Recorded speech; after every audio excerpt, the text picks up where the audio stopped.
વલસાડથી બિલાડથી યાનનો માલ લઈ સુરત આવેલા ચાલકે રસ્તામાં જ યાનનો માલ સગેવગે કરી દઈ ટ્રક ડિંડોલી વિસ્તારમાં બિનવારસી હાલતમાં મૂકી દીધો હોય આ મામલે ફરિયાદ નોંધાતા ડિંડોલી પોલીસે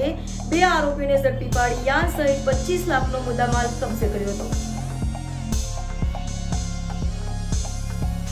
ડિંડોલી પોલીસ પાસેથી મળતી માહિતી મુજબ વલસાડના ભીલાડા ખાતે આવેલી ભિલોસા ઇન્ડસ્ટ્રીઝ પ્રાઇવેટ લિમિટેડ નામની કંપનીમાંથી યાન લઈ સુરત આવેલા ટ્રકના ચાલકે યાનનો માલ સગેવગે કરી દઈ ટ્રક ડિંડોલી વિસ્તારમાં બિનવારસી મૂકી દીધો હતો, જે મામલે ડિંડોલી પોલીસ મથકે ફરિયાદ નોંધાતા ડિંડોલી પોલીસે લાખોના સગેવગે કરાયેલા યાનના 25 લાખના જથ્થા સાથે રિંકુ મુન્ના ખટીકને ઝડપી પાડી તેના સાથીદાર કમલ રાધેશ્યામ તાપરિયાને પણ ઝડપી પાડી કાયદેસરની કાર્યવાહી હાથ ધરી હતી।